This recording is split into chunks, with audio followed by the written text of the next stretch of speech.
Bismillahirrahmanirrahim. Assalamualaikum everyone. Welcome back to another video. Welcome back to another topic and welcome back to the channel English with a Topper. And in this video, we are going to do critical analysis of an interesting novel that is Jays, written by Toni Morrison.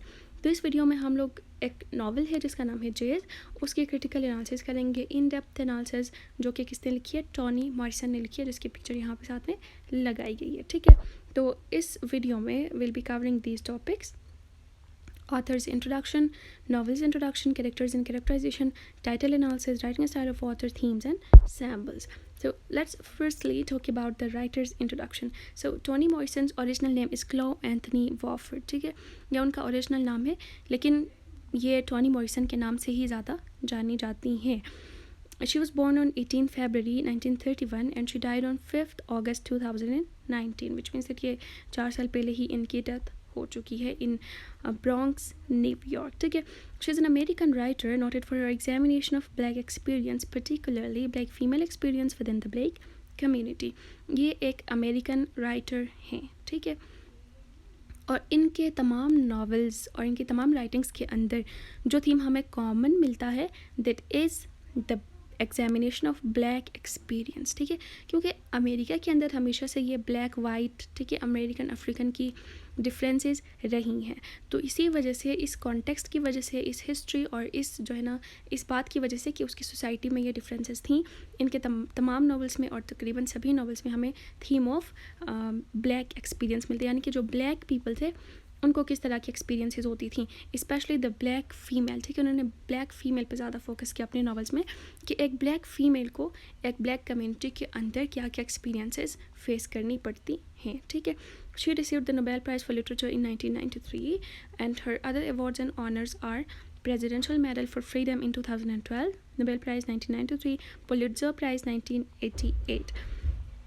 और इसके notable works वैसे तो बहुत ज़्यादा हैं, लेकिन इसके जो मोस्ट नोटेबल या फिर मोस्ट सेलिब्रेटेड वर्क्स हैं, they are the book about mean people, a mercy, beloved, God help the child, home, jazz, love and so many more. तो अब बात करते हैं about the novel jazz by Toni Morrison was published in 1992. कब publish हुई थी? 1992 में publish हुई थी यह नॉवल. और यह नॉवल किस बात के लिए मशहूर है? इट इज़ मशहूर फॉर इट्स कॉम्प्लेक्स नैरेटिव. ठीक है, ये अपने कॉम्प्लेक्स नैरेटिव के लिए मशहूर है, फेमस है, and exploration of themes such as love, passion and the African American experience. और इस नावल के अंदर जो थीम्स हैं जिनकी वजह से ये नावल मशहूर हो गई है, या फिर ये द नावल इज़ नाउन, वो थीम्स हैं love, passion, the African American experience. The majority of the narrative takes place in Harlem during the 1920s. However, as the past of the various characters are explored, the narrative extends back to the mid-19th century American South. ठीक है, ये जो novel है वो set हुई है 1920s में और हार्लेम में, लेकिन कैरेक्टर्स के पास्ट की एक्सपीरियंसेस के बारे में जब हमें नॉवेल्स में पता चलता है, तो हमें ये देखने को मिलता है कि उनका जो पास्ट है वो मिड-19th सेंचुरी का है और वो अमेरिकन साउथ में है. ठीक है, सबसे पहले बात करते हैं about the setting of chase. ठीक है, सेटिंग का मतलब है वो कौन सी जगह है जहाँ नॉवल सेट हुई हुई है, वो कौन सा टाइम है, कौन सा ईयर है, कौन सी सेंचुरी है जहाँ पे नॉवल का प्लॉट चल रहा है. ठीक है, और उस टाइम के कल्चरल सिचुएशंस क्या हैं, पॉलिटिकल सिचुएशंस क्या हैं, हिस्टोरिकल सिचुएशंस क्या हैं. ठीक है, इन सब बातों को हमें सेटिंग के अंदर देखना होता है, क्योंकि एक राइटर अपनी राइटिंग के अंदर जो कुछ भी लिखता है उस पर जो है ना, उसके पॉलिटिकल सिचुएशन का इन्फ्लुएंस होता है, हिस्ट्री का इन्फ्लुएंस होता है, उसके कॉन्टेक्स्ट का इन्फ्लुएंस होता है. ठीक है, उसके रिलीजन का, उसकी सोसाइटी का, उसके सोसाइटी के अंदर जो जो चीज़ें चल रही हैं, जो बर्निंग इश्यूज़ हैं, इन सब का एक राइटर की राइटिंग के ऊपर इन्फ्लुएंस होता है. इसीलिए being a student of literature, or while analyzing, especially critically analyzing any piece of literature, any kind of novel, short story or poem, you must keep in mind what were the historical events, what were the cultural events, what were the political events, and what was the time period in which the novel is set, or in which the writer or the author wrote the novel. ठीक है, सबसे पहले time period, the story is set during 1920s. ठीक है, as I told you earlier, 1920s में story set हुई हुई है, और इस टाइम को जेज एज भी कहा जाता था, और इसी एज की वजह से नावल का नाम रखा गया है जेज. ठीक है, एक और भी तरीके से या एक और भी वजह है कि जिसके बारे में हम कह सकते हैं कि इस वजह के बिना पे भी नावल का नाम जेज रखा गया है, और वो आगे डिस्कस हो जाएगी. So watch the video till and. ठीक है, फिर location, the primary setting is Harlem, ठीक है। नावल के अंदर ना, इस नावल के अंदर एक हमें मिलती है प्राइमरी सेटिंग और दूसरी हमें मिलती है सेकेंडरी सेटिंग, ठीक है। प्राइमरी सेटिंग वो सेटिंग के जो नावल के अंदर यानी कि डायरेक्ट सेटिंग है, ठीक है, द फर्स्ट सेटिंग जिसके अंदर कैरेक्टर्स हैं जिस जगह पर नावल चल रही है। और एक सेकेंडरी सेटिंग वो सेटिंग के जो नावल के कैरेक्टर्स का पास्ट है, ठीक है। यानी कि अब जब हम नावल पढ़ते हैं तो हमें जो है ना नावल के अंदर एक तो प्राइमरी सेटिंग का पता लगता है, ठीक है, लेकिन जब हम नावल के अंदर के जो कैरेक्टर्स हैं उनके पास्ट को एक्सप्लोर किया जा रहा है नावल में, उनके पास्ट एक्सपीरियंसेस के बारे में बताया जा रहा है, तो उनका जो पास्ट था वो जो है ना अमेरिकन साउथ में था और मिड 19th सेंचुरी में था। तो ये प्राइमरी सेटिंग है हार्लेम और सेकेंडरी सेटिंग है American South in the mid 19th century, ठीक है। तो ये हो गई दो सेटिंग्स, प्राइमरी एंड सेकेंडरी। उसके बाद अर्बन इन्वायरमेंट, हार्लेम जो है जिस जगह पर नावल सेट हुई हुई है वो जो है ना एक अर्बन इन्वायरमेंट वाली जगह थी, ठीक है, जिसके अंदर which was field with music, ठीक है, म्यूज़िक है, नाइट लाइफ है, नाइट पार्टीज़ वगैरह हो रही हैं और कल्चरल रिचनेस भी इस जगह के अंदर है। कल्चरल कॉन्टेक्स्ट ये है कि ये जो नावल है उसके अंदर अफ्रीकन अमेरिकन एक्सपीरियंस को एक्सप्लोर किया गया है। किस चीज़ के ज़रिए? ड्यूरिंग दिस पीरियड, यानी कि एक तो पीरियड ऐसा रखा है कि जिसके ज़रिए अमेरिकन अफ्रीकन एक्सपीरियंस हाईलाइट होती है, ठीक है। और एक नावल के अंदर की जो सेटिंग है, जो प्लॉट है, वो इस तरह की है कि जिसको पढ़ने के बाद हमें लगता है कि कल्चरल कॉन्टेक्स्ट उस टाइम का ये था कि वहाँ पे अफ्रीकन अमेरिकन एक्सपीरियंस ज़्यादा होती है, यानी कि अफ्रीकन अमेरिकन के जो डिवाइडिंग लाइन्स थी या फिर इनके टाइम जो बायसनेस थी वो चीज़ जो है ना इस नावल के अंदर हाईलाइट होती है। ओके, इसके अलावा issue of identity, race and social dynamics भी इस कल्चरल कॉन्टेक्स्ट के अंदर आती हैं। Migration, the Great Migration, with so many African Americans moving from the south to northern cities, heavily influenced the Harlem's demographic and cultural landscape. अब देखें, history के अंदर एक माइग्रेशन हुई है जिसको कहते हैं द ग्रेट माइग्रेशन, ठीक है। और द ग्रेट माइग्रेशन जिस टाइम हुई थी उसी टाइम पे नावल को सेट किया गया है, ठीक है। नावल की सेटिंग उसी टाइम की रखी गई है ऑन पर्पज़, ठीक है। इसके अलावा द ग्रेट माइग्रेशन में ये हुआ था कि जो अफ्रीकन अमेरिकन्स थे, ठीक है, या फिर यानी कि जो ब्लैक पीपल थे अमेरिका के अंदर, वो क्या हुए थे, साउथ से नॉर्दर्न सिटीज़ की तरफ बहुत ज़्यादा लोग वहाँ पे उन लोगों ने क्या की थी, माइग्रेशन की थी। साउथ की जो सिटीज़ थी उनको छोड़ के वो नॉर्दर्न सिटीज़ की तरफ जा रहे थे, क्योंकि साउथ के अंदर कलर के बेस पे जज करना, ठीक है, वाइट ब्लैक के दरमियान डिस्क्रिमिनेशन करना, रेस के बेस पे बायसनेस और डिस्क्रिमिनेशन, ये चीज़ें बहुत ज़्यादा थी, जिनकी वजह से बहुत सारे लोग साउथ से नॉर्थ की तरफ माइग्रेट हुए थे और इस माइग्रेशन को द ग्रेट माइग्रेशन कहा जाता है। और द ग्रेट माइग्रेशन का थीम भी हमें जो है ना नावल के अंदर मिलता है, क्योंकि नावल के अंदर जो है ना कुछ कैरेक्टर्स ब्लैक रखे गए हैं और उनके एक्सपीरियंस के बारे में बताया गया है कि सोसाइटी के अंदर उनके ब्लैक कलर की वजह से किस तरह से डिस्क्रिमिनेट किया जाता था। The cityscape, the novel depicts the streets, neighborhood, and various establishments in Harlem, providing a vivid portrayal of the city's atmosphere. यानी कि जो सिटी है हार्लेम उसके लैंडस्केप, स्ट्रीट्स वगैरह के बारे में भी इस नावल के अंदर बताया गया है, जिससे जो है ना एक हमें इमेजरी मिलती है कि वो सिटी किस तरह की है, ठीक है। Vivid portrayal of the cities atmosphere हमें मिलती है। Historical events. While the primary focus is on the characters and their relationships, the novel also touches on historical events of the time such as 1920s Harlem Renaissance. तो novel के अंदर जो historical events आती हैं उनमें एक great migration है, ठीक है, उसके अलावा जेज ईरा है, उसके अलावा हार्लेम रेनेसा भी है कि जिसको नावल का प्लॉट टच करता है, ठीक है। इस हिस्टोरिकल इवेंट का भी हमें नावल के अंदर जिक्र मिलता है। अब बात करते हैं about the characters and the characterisation, ठीक है। Toni Morrison masterfully crafts each character, delving into their thoughts, emotions, and past, making them come alive with depth and authenticity. Through these characters, she explores themes of love, loss, identity, and the impact of the past on the present, creating a rich and compelling narrative. ये general सी introduction हो गई।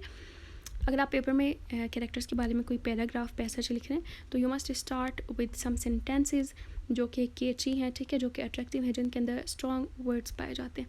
तो अगर आपने भी लिखना हो तो इन सेंटेंसेस को आप ऐड कर सकें, इसीलिए मैंने यहाँ पे इनको शुरू में इंट्रोडक्टरी सेंटेंसेस के तौर पे ऐड किया है, ठीक है, टू मेक योर पैसेज और टू मेक योर राइटिंग और to make your answers more authentic and more strong. सबसे पहला कैरेक्टर है Joe Trace. He is a complex character of the story, a middle-aged salesman who becomes the focus of the narrative when he murders his young lover Dorcas. जो is a complex character struggling with his past emotions and identity. अब देखिए जो trace जो है वह complex character है। हमें इस बात से ही पता लगा कि जब उसने क्या किया, अपने यंग लवर डॉर्कस का मर्डर किया। तो जो ट्रेस एक कॉम्प्लेक्स कैरेक्टर हैं who is struggling with his past emotions and identity and he also is a murderer. और मर्डरर भी किसका है, अपनी ही लवर का है जिसका नाम है डॉर्कस।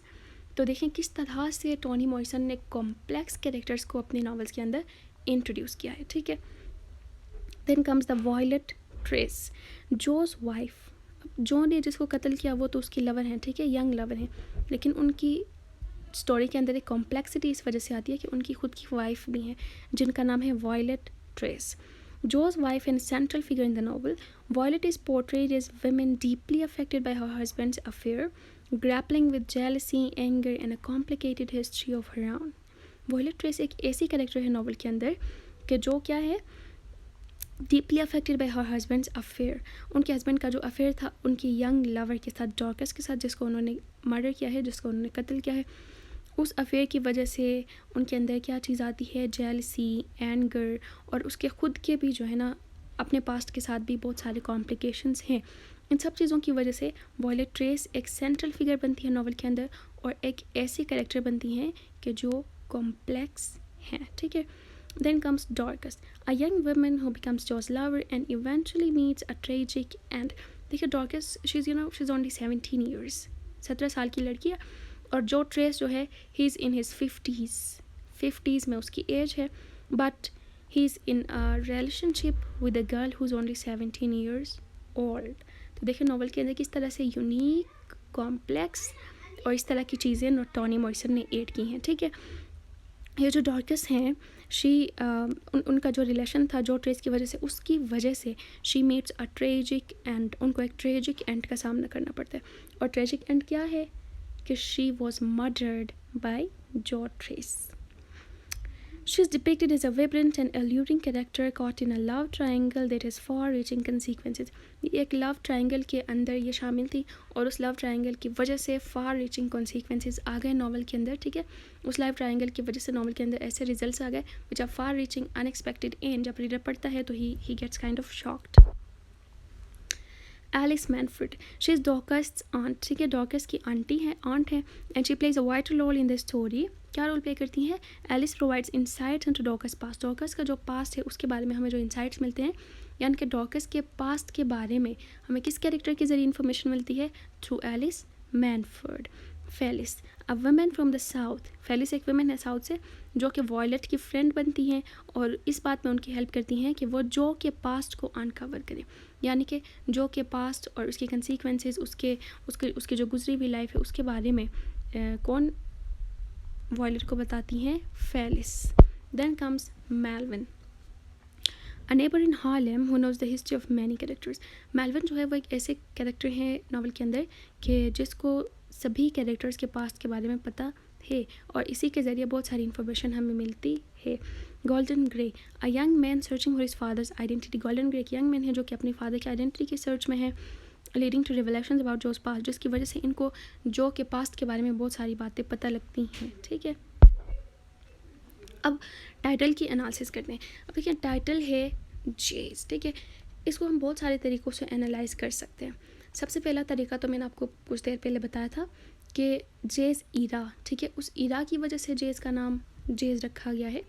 दूसरी तरह हम ये भी कह सकते हैं कि जेज एक म्यूज़िक या एक काइंड ऑफ एक म्यूज़िक होती थी उस टाइम पे, उसका नाम जेज होता था, तो उस म्यूज़िक की वजह से इस नावल का नाम जेज रखा गया। तो दोनों तरीक़ों से जो है ना हम लोग इस चीज़ को एनालाइज कर सकते हैं, ठीक है। सबसे पहले म्यूज़िक को लेकर एनालाइज करते हैं कि म्यूज़िकलिटी किस तरह से जेज के अंदर पाई जाती है।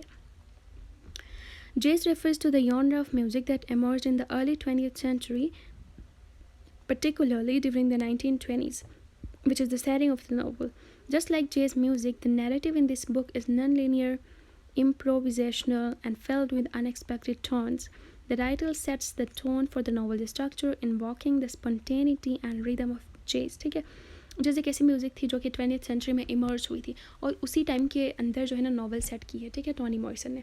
तो जैज़ एक ऐसी म्यूज़िक होती थी, एक ऐसी काइंड ऑफ म्यूज़िक होती थी जिसके अंदर बीट्स, ठीक है, म्यूज़िक के अंदर जो बीट्स होते हैं उनमें जो ना अप एंड डाउन ज़्यादा होता था, ठीक है, कभी म्यूज़िक राइज़ करती थी, कभी फॉल करती थी, unexpected rises and falls music के अंदर आती हैं। इसी तरह से नावल के अंदर जो कैरेक्टर्स हैं, कैरेक्टर्स की लाइफ्स के अंदर भी अनएक्सपेक्टेड टर्न्स आ रहे हैं, अनएक्सपेक्टेड राइज एंड फॉल्स आ रहे हैं, ठीक है। नावल के जो कैरेक्टर्स हैं वो कभी राइज पे चले जाते हैं, फिर अनएक्सपेक्टेडली वो फॉल पे चले जाते हैं। तो जैसे म्यूज़िक के अंदर बीट्स का राइज एंड फॉल होता है अनएक्सपेक्टेडली, इसी तरह नावल के कैरेक्टर्स में उनकी लाइफ्स में भी अनएक्सपेक्टेड टर्न्स आ रहे हैं, अनएक्सपेक्टेड राइजेस एंड फॉल्स आ रहे हैं। इसीलिए जेज नाम रखा गया है नावल का, क्योंकि म्यूज़िक और कैरेक्टर्स की लाइफ के अंदर ये चीज़ कॉमन है, ठीक है। अब कल्चरल कॉन्टेक्स्ट में देखते हैं कि द जेज एज की वजह से इसका नाम जेज रखा गया, ये भी एक फैक्टर हो सकता है, ठीक है। ये एक ऐसा पीरियड था कल्चरल रेनेसा के अंदर, specially for African American in Harlem, New York के अंदर जो हार्लेम है उसके अंदर जो अफ्रीकन अमेरिकन चीज़ें होती थी, एक्सपीरियंसेस होती थी, उस टाइम को हम जेज एज कहते हैं, ठीक है। The title connects the novel to its vibrant era and signifies the significance of African American culture during that time. It captures the essence of Harlem Renaissance. अब अगर हमने नॉवल का नाम जेज रखा है बिकॉज ऑफ द एज, तो हमें ये पता लगता है कि अगर हमने एज की वजह से नॉवल का नाम जेज रखा, हमने नहीं बल्कि राइटर ने अगर एज की वजह से नॉवल का नाम जेज रखा है, तो वो उसके पीछे मकसद ये है कि वो हार्लेम रेनेसां को नॉवल के साथ टच कराएं, ठीक है, अफ्रीकन अमेरिकन बायसनेस और जो एक्सपीरियंसेस थे उनको भी नॉवल के साथ टच कराएं। तो इन तीनों तरीक़ों से इसको एनालाइज किया जा सकता है। उसके अलावा emotional resonance, jazz music often carries emotional intensity. अब जेज जो म्यूज़िक है उसके अंदर इमोशनल इंटेंसिटी है, यानी कि उसके अंदर इमोशंस को इंटेंसिफाई किया जाता है इस म्यूज़िक के अंदर। और इसी तरह नावल के अंदर जो कैरेक्टर्स हैं उनके इमोशंस भी क्या है, इंटेंसिफाइड हैं, डीप इमोशंस हैं, पैशंस हैं, उनके इमोशंस के अंदर कॉम्प्लेक्सिटीज़ हैं। तो उनके इमोशंस को और जेज के अंदर इमोशंस की भी इंटेंसिफिकेशन होती है, इसलिए भी ये नावल का टाइटल और नावल का प्लॉट जो है वो आपस में कनेक्टेड है, ठीक है। Themes of improvisation and adaptation. Jazz musicians were known for their adaptability to improvise and adapt to changes in melodies and rhythms, ठीक है। अब देखिए, मैंने आपको पहले बताया कि जैज़ एक ऐसी म्यूज़िक होती थी जिसके अंदर अनएक्सपेक्टेड चेंजेस आती थी, ठीक है। और जैज़ जो म्यूजिशियंस होते थे उनके अंदर ये आर्ट, उनके अंदर ये स्किल, उनके अंदर ये एबिलिटी होती थी कि इन सडन चेंजेस को क्या करें, अपने आर्ट के ज़रिए म्यूज़िक में कन्वर्ट करें। म्यूज़िक के अंदर जो अनएक्सपेक्टेड चेंजेस आ रही हैं उनको क्या करें, कंट्रोल करें, उनको एक स्पेसिफिक रिदम में डालें। इसी तरह से नॉवल के जो कैरेक्टर्स हैं वो भी क्या करते हैं, अपने लाइफ में, उनकी लाइफ में जो अनएक्सपेक्टेड टर्न्स आ रहे हैं, ups and downs, rises and falls आ रहे हैं, उनके साथ उनकी अडेप्टेबिलिटी बनती है, ठीक है। वो इस बात के लिए ख़ुद को तैयार करते हैं कि उनकी ज़िंदगी के अंदर जो चेंजेस आएंगे उनके साथ उन्होंने किस तरह से डील करना है। तो अडेप्टेबिलिटी या फिर अडेप्टेशन का जो फैक्टर है वो भी नॉवल को उसके टाइटल के साथ कनेक्ट करता है। Multi layered narrative. अब जैज़ म्यूज़िक के अंदर मल्टीपल लेयर्स होते हैं, साउंड्स के भी मल्टीपल लेयर्स, इंस्ट्रूमेंट्स के भी मल्टीपल लेयर्स, और ये एक ना कॉम्प्लेक्स काइंड की म्यूज़िक होती है, ठीक है, जिसके अंदर बहुत सारे लेयर्स हैं। इसी तरह स्टोरी के अंदर भी बहुत सारे लेयर्स हैं, ठीक है, स्टोरी के अंदर भी बहुत सारे पर्सपेक्टिव्स और नैरेटिव्स हैं। अगर हम एक ही चीज़ को लेके एनालाइज करते हैं ना इस नावल की, तो उस एक ही चीज़ के, उस एक ही पैराग्राफ के या फिर उस एक ही पैसेज के बहुत सारे डायमेंशंस में हम उसकी एनालिसिस कर सकते हैं। इसी तरह म्यूज़िक के अंदर भी बहुत सारे इंस्ट्रूमेंट्स, बहुत सारे साउंड्स आते हैं, तो इस वजह से भी, मल्टी लेयर्डनेस की वजह से भी ये दोनों आपस में कनेक्टेड हैं। Then comes the writing style of author, ठीक है, जो ऑथर हैं टोनी मॉरिसन, उनका राइटिंग स्टाइल क्या है जनरली भी और इस नावल के अंदर भी, ठीक है। Lyrical prose, Morrison's writing is often described as poetic and lyrical. ये जनरल इसका स्टाइल है कि जनरली टोनी मॉरिसन की राइटिंग के अंदर पोइटिक और लिरिकल फैक्टर्स हमें मिलते हैं। She pays great attention to language and employs vivid imagery, metaphors and symbolism to create evocative and atmospheric narratives, ठीक है। ये अपनी राइटिंग के अंदर मेटाफर्स, इमेजरी, सिम्बल्स वगैरह ज़्यादा यूज़ करती हैं और इस नावल के अंदर भी इन्होंने यही किया है। Non linear narratives. अब जेज के अंदर क्या बात हुई है, in jazz and many of her works Morrison often employs non linear story telling.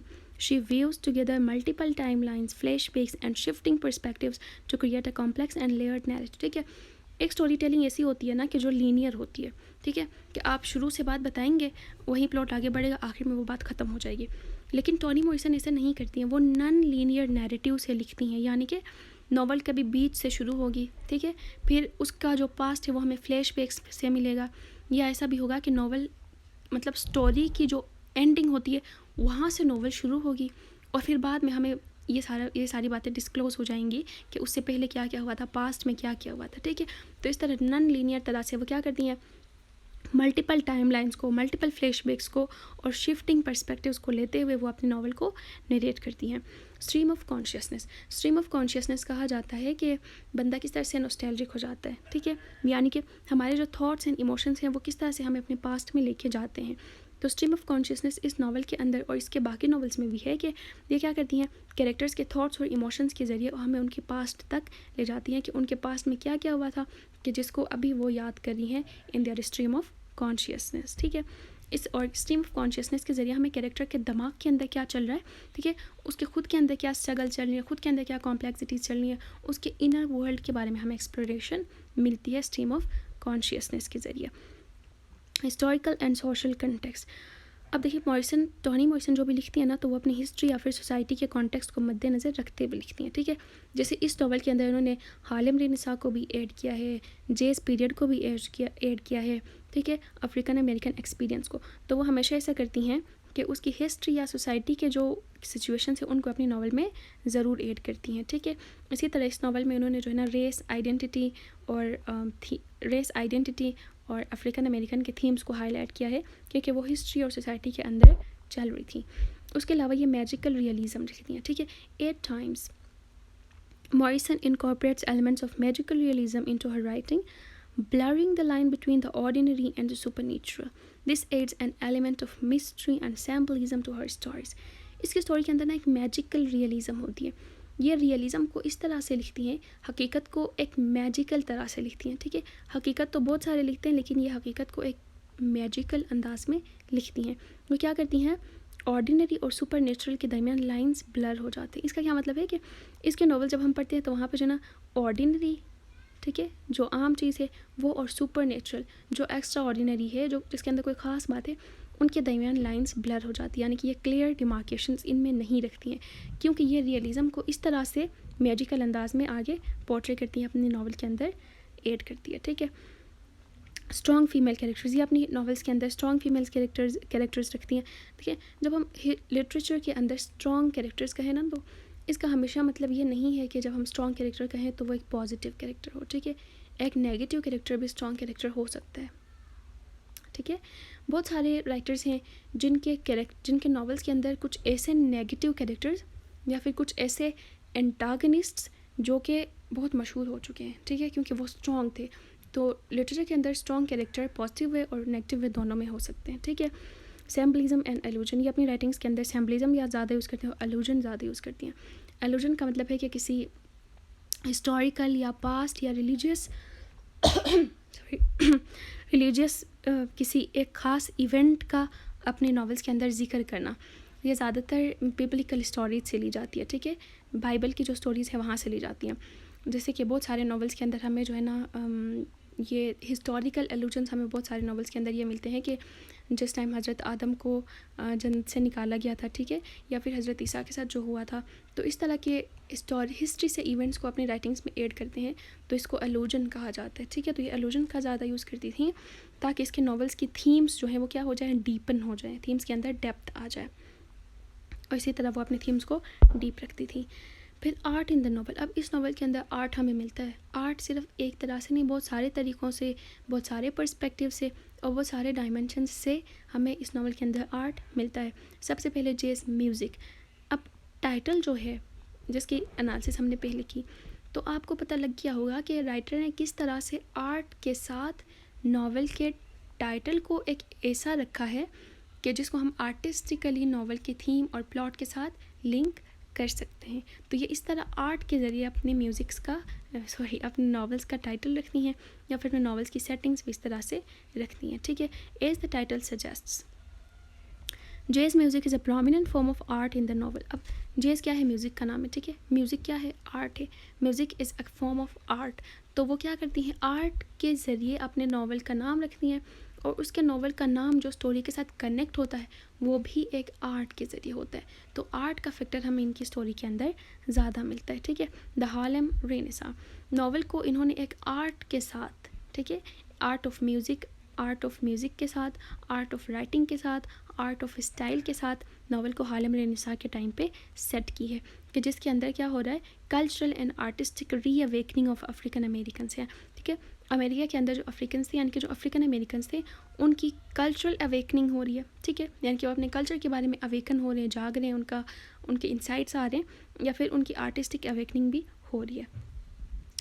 ठीक है, the characters lives are influenced by cultural vibrancy of this era with reference to various artist, musicians and writers who thrived during this time. तो वही बात है कि Harlem renaissance के setting को रखते हुए राइटर ने क्या किया है, इसी ईरा के अंदर आर्ट, म्यूज़िक और ये सारी चीज़ें अपनी नावल के अंदर ऐड करते हुए एक आर्टिस्टिक तरह से अपने थीम्स को हाईलाइट किया है। Visual art, while music takes centre stage, visual art also appears in the novel. Music तो चलो है, ठीक है, वो एक ऑडिटरी आर्ट है कि जो हमें सुनाई देती है, लेकिन विजुअल आर्ट का भी यूज़ किया है। वो कैसे किया है कि voice and descriptive and poetic plot can be seen as form of visual art itself. जब हम नावल पढ़ते हैं ना, तो नावल में हमें इमेजरीज मिलती हैं। ठीक है, बाज़ इमेजरीज ऐसी होती हैं जो विजुअल इमेजरीज होती हैं, कि जिनकी एक पिक्चर काइंड ऑफ हमारे माइंड में बन रही होती है। तो विजुअल इमेजरी खुद एक क्या है, विजुअल आर्ट है। तो इस तरह से विविड पिक्चर्स, पेंटिंग्स वगैरह को भी इन्होंने नावल के अंदर ऐड किया। इसके अलावा विजुअल इमेजरीज जो वो ऐड करती हैं, उनकी वजह से भी विजुअल आर्ट का फैक्टर हाईलाइट होता है। आर्टिस्टिक एक्सप्रेशन, ये अपने नावल्स के अंदर जो चीज़ एक्सप्रेस करती हैं, जो भी थीम, वो आर्टिस्टिकली करती हैं। ठीक है, इमोशंस के साथ क्रिएट करती हैं, इमोशंस के साथ, ठीक है, यहाँ पे ना इमोशंस, हिस्ट्री, कल्चर, कॉन्टेक्स्ट, इन सब को इन्होंने क्या किया है, आर्टिस्टिकली लिंक किया है, और इसी लिंकेज को आर्टिस्टिकली एक्सप्रेस किया है।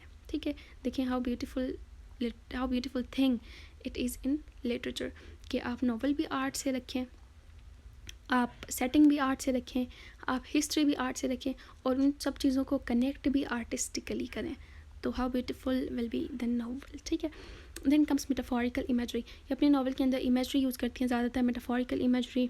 और the city as art, Harlem की जो सिटी है वो खुद भी एक आर्ट है। ठीक है, is depicted as a living canvas. इसको एक लिविंग कैनवस के ज़रिए हम डिपिक्ट कर सकते हैं कि ये कैसा कैनवस है जिस पे बहुत सारे कलर्स हैं, यहाँ के बहुत सारे थीम्स हैं, बहुत सारे हिस्टोरिकल इवेंट्स हैं, बहुत सारे कल्चरल और सोशल कल्चरल इवेंट्स हैं जिनका इस कैनवस के ऊपर अफेक्ट हो रहा है। तो that also is an art.